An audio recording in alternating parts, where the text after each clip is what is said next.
নমস্কাৰ বন্ধু বান্ধৱীসকল, আজি মই গুণমালাৰ বিষয়ে আপোনালোকক কম। গুণমালাখন আপোনালোকে শুনিছে চাগে নিশ্চয়। তাত কি লিখা আছে আপোনালোকক আজি অলপ শুনাইছো, শুনকচোন। মহাপুৰুষ শ্ৰীমন্ত শংকৰদেৱৰ বিৰচিত গুণমালা পুথিখনৰ সম্পৰ্কে আজি নিবেদন ভাগ শুনক।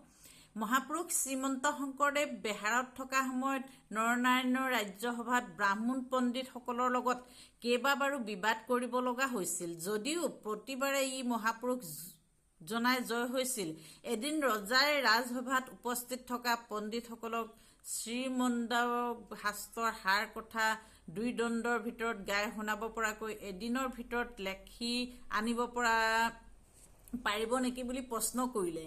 পণ্ডিতসকলে এই কাৰ্য অসম্ভৱ বুলি উত্তৰ দিলে আৰু ক'লে যে এই কাৰ্য হাতী মাৰি ভুৰুকাত ভৰোৱাৰ নিচিনা হ'ব। নৰনাৰায়ণৰ ৰজাই তেতিয়া মহাপুৰুষজনাক প্ৰশ্ন কৰাত গুৰুজনাই যত্ন কৰি চোৱা হ'ব বুলি এক প্ৰকাৰে প্ৰতিশ্ৰুতি দিলে। গতিকে ৰজাৰ আদেশ পালনৰ অৰ্থে গুৰুজনাৰ নিজৰ গৃহলৈ আহি ৰাতিৰ ভিতৰতে প্ৰথম অধ্যায়টি লিখি পুথিভাগ সম্পূৰ্ণ কৰি পিছদিনা হাতীৰ ছবি থকা ভুৰুকা এটাত ভৰাই ৰাজসভাত ৰজাৰ হাতত অৰ্পণ কৰে। ৰজাই পুথিভাগ চাই স্তম্ভিত হৈ গুৰুজনাৰ অসীম প্ৰতিভা আৰু বুদ্ধিৰ প্ৰশংসা কৰি যথাযোগ্য সন্মান যাচিলে। শ্ৰীমদ্গদ ভাগৱতৰ সাৰ গুণমালা পুথিভাগে সৰ্বজনে উচ্চ স্থান দি সন্মান জনাই আহিছে। ভক্তসকলৰ সুবিধাৰ কাৰণে সাঁচিপাত পুথিৰ আকাৰত ছপা কৰা হৈছে। নমস্কাৰ। আপোনালোকক মই ঘোষা অকণমানো শুনাই দিম বুলি ভাবিছো। ৰাম নিৰঞ্জন পাতক ভঞ্জন পদ অকণ শুনাইছো, শুনক। নমস্কাৰ।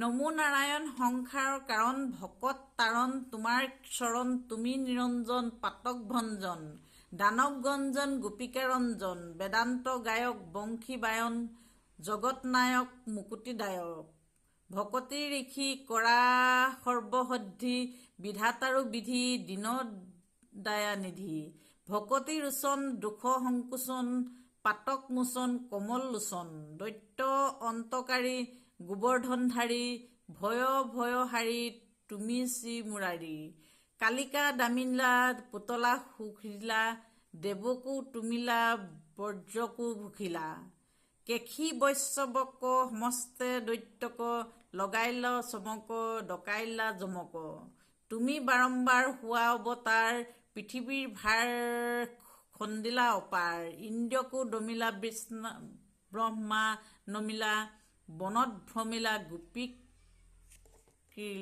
কিৰিলা।